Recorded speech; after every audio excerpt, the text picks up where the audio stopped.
Hello and welcome students. I hope you all are doing good. Today we are going to do a quick revision of concepts of business, and together with that we will see some tips and tricks to solve case studies. Let us begin now. Concept of business.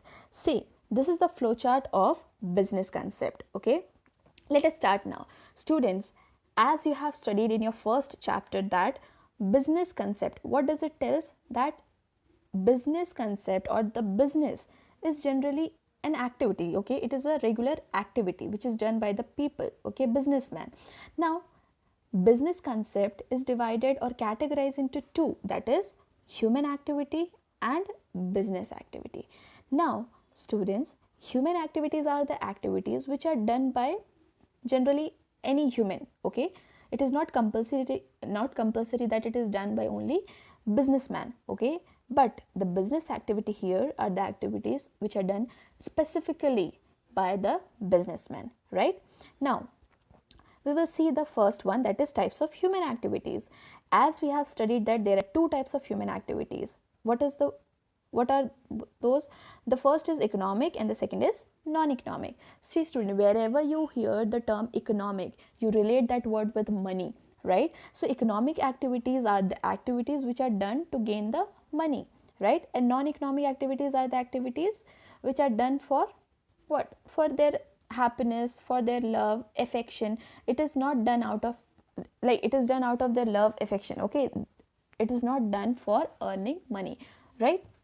Now economic activity, there are different types of economic activity, like the business, profession, employment. These are the activities which are generally carried out to earn the money. People do business to carry out to earn money.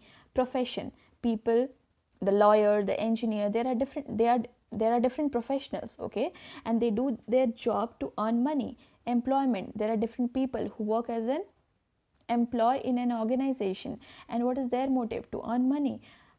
But non-economic activity is what? Non-economic activity are the activity which are done out of your love, your affection. Okay, you're not doing it for earning money. Okay, for example, social service, charity, religious activities, these are not done to earn money. Okay, so this was all about human activity, right? Now we will move to business activity. Students, business activity, first we will see the characteristics, features of business.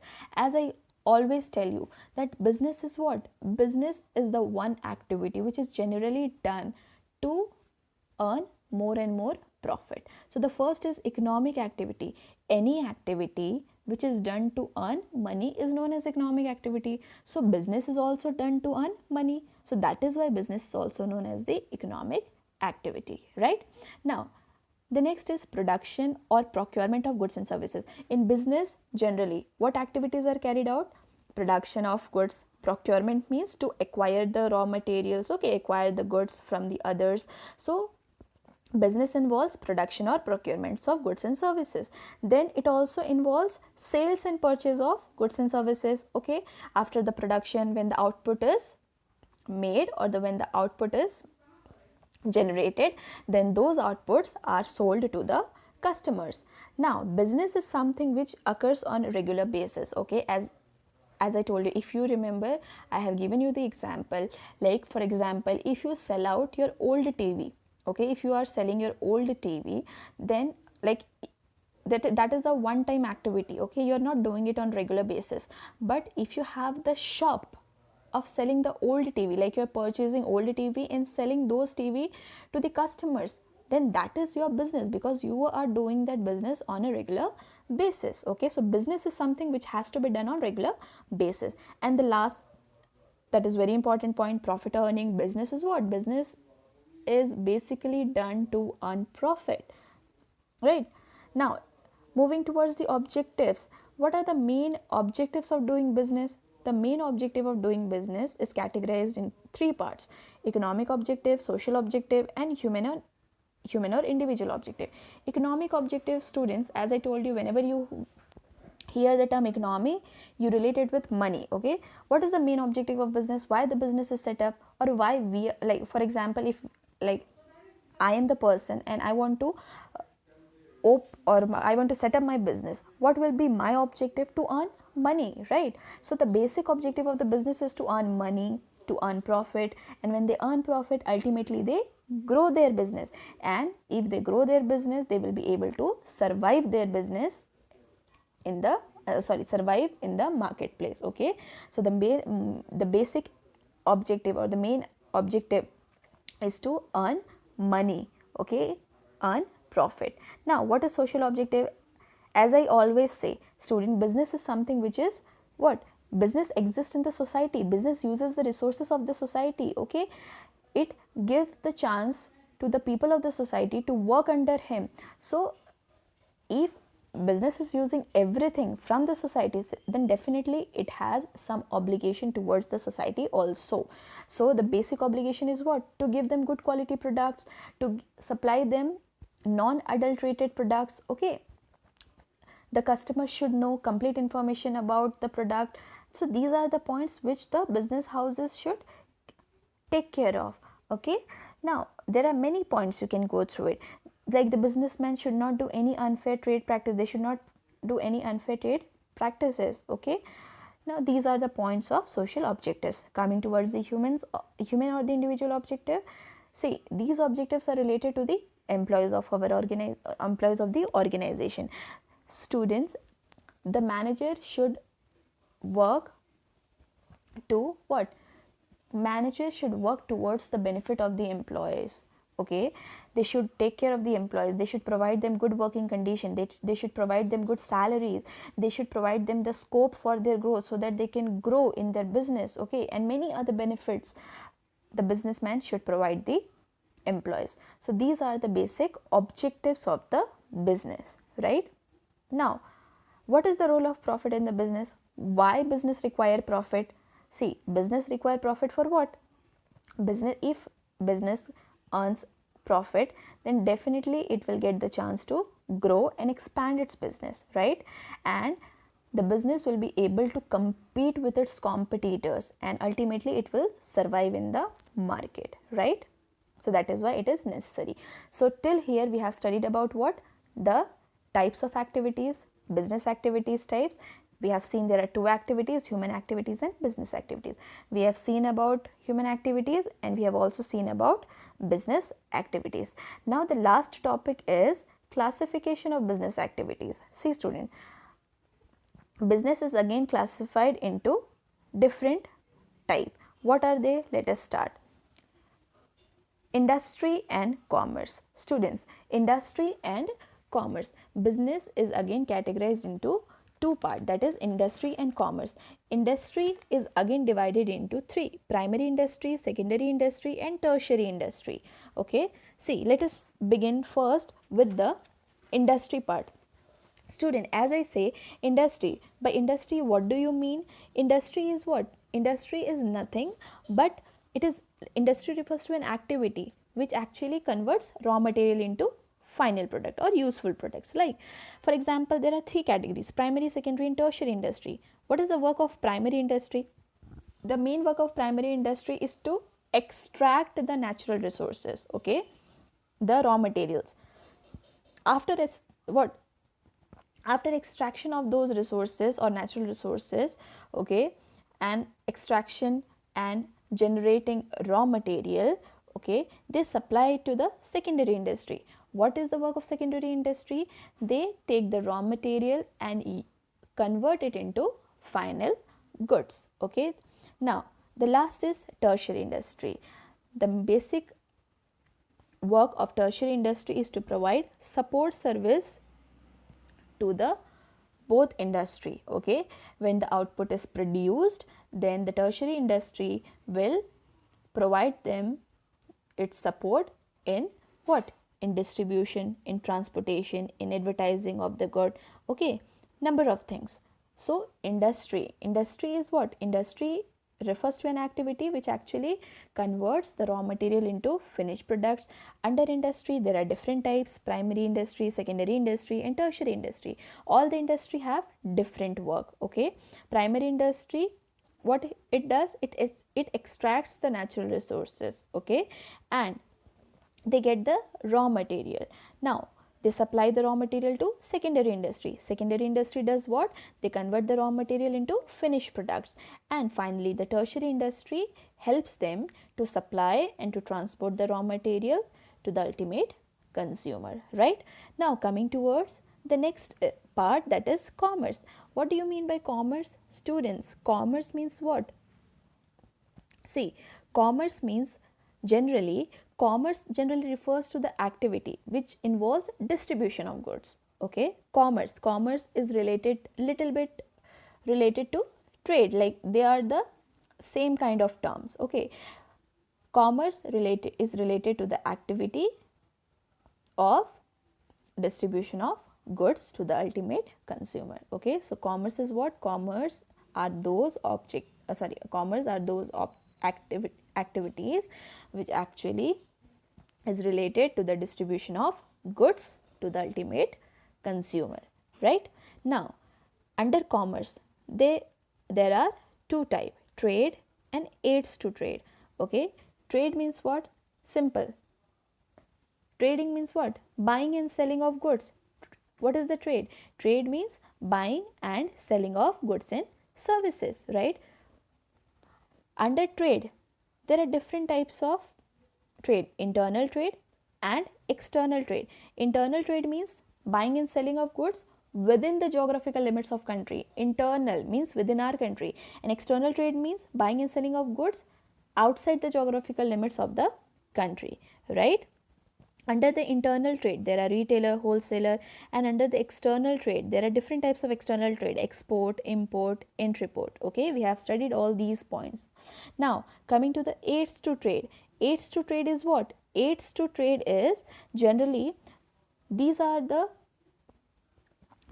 activities which actually provide support, or it provides support services, or it helps the smooth flow of trade. Okay, like for example, for buying and selling of goods, okay, they require what? They require different services: transportation services, advertising services, communication services, all the services, and these services are known as aids to trade. Okay, now so these were the type of business activities. Okay, now we have studied about business concept,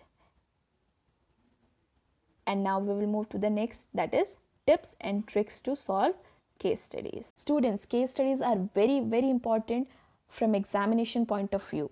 Please have a very fine look and please listen very carefully. Students, the first basic, you can consider the basic 4 things which you require to solve the case study. See, the 4 important points to be considered while solving case study. You keep this 4 point in mind and you will just do wonders in case study. See the first point: do not draft any opinion. Student, while you read the case study, okay, for example, if you're reading the case study that the marketing manager of XYZ Limited has fixed the target, like you're reading the case study, right? So in the case study, what happens, whenever we read the case study, we try to make opinions that ये answer हो सकता है, वो answer हो सकता है, ये इस टॉपिक से रिलेटेड है, ये उस टॉपिक से related. Okay, we create our own opinions, right? So in this, what is important? Do not draft any opinion in the beginning itself. One thing you should be very clear that you should read the case study as if you are reading an article. Okay, you should not read it like a question. Just assume that you are reading an article, okay, as given in the newspaper, okay, articles given in the magazines. Simply read it. Do not bring anything into your mind, okay? Do not bring anything, do not think about anything in your mind, right? So the first thing is that you should read the case study like an article, okay, as if you're reading an article, simple article. Okay, so the first important point is to just simply read the full case study without drafting any opinions, otherwise you will get confused in the beginning itself. Okay, now the next is always give answer with reasoning. Now students, as I told you, you read the case study, okay, have a look, read the case study and try to understand the concept. Okay, do not frame any opinions. Okay, do not frame any fixed opinion in the beginning itself, right?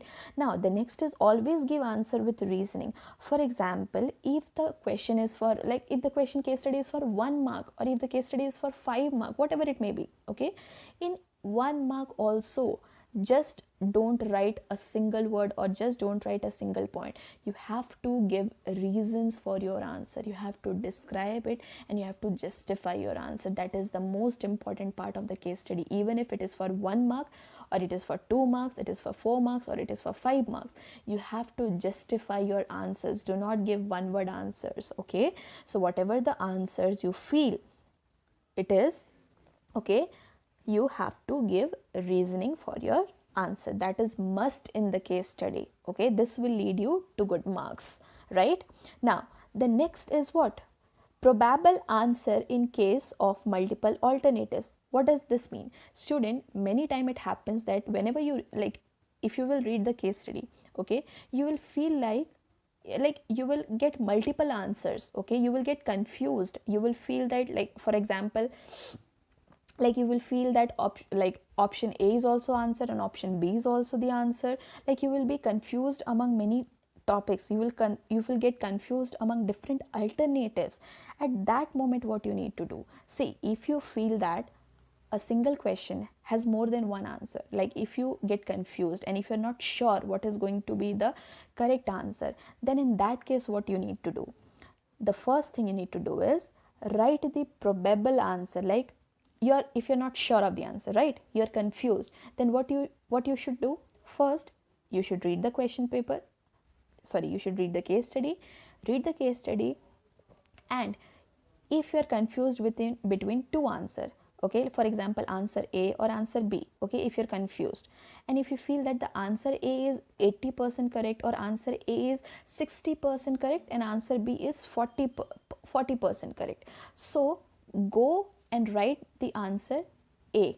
Okay, write answer A. Even if you're not sure, write the option or choose the alternative which you are more sure of than the other alternative, right? If you're sure of option A, if you're sure that this answer can be correct, write it on the top. Start the answer with that alternative, okay? And the second answer which you are feeling that it can be the answer also, okay, then write at the bottom of the case study, write note, okay, give a heading like note, and in that write the second answer also which you feel that it can also be the answer of the question. Okay, so what you will do, in the first case you will write the answer which you are very sure of, like you are sure that this can be answer, or if you're feeling if you're having a gut feeling, or if you feel that 60% that answer is correct, so in the first position you will write that answer.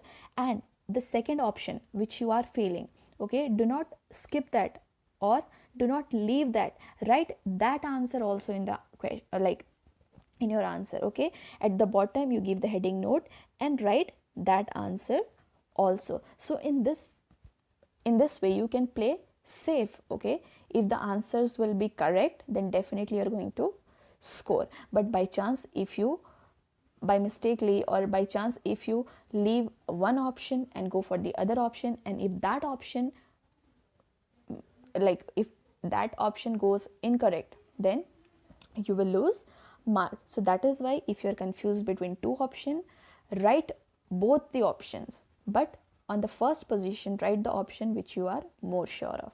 Understood? Now the last trick of solving the case study is, in case of general questions, you are free to give your own opinions. For example, in some questions or in some case studies, they ask you specifically from a single topic. Okay, then you are like, if they ask you from the objectives of management, or if the case study is from the, like, for if a case study is related to the social objectives, okay, so you have to write about social objectives only. But if they are asking about, like, generally, if it is a general question, if they're asking about, like, write the objectives of management, they have not mentioned that whether you have to write the social objective, whether you have to write the organizational objective, or whether you have to write the personal objective. So it is a general question. So you can give your opinions, you can give your answers, right? So many case study comes where the answer is very generalized. They have not asked about specific topic, okay, they have generalized the question. And if in that question if you add your points, then you will not go wrong ever. Understood? So these are the key features, or these are the tips or the tricks which you have to apply. You try and you will notice that you can solve the case study in a much more better way than you would solve it earlier, right? So apply these tips and tricks, it will be helpful for you. That was it for today. Thank you.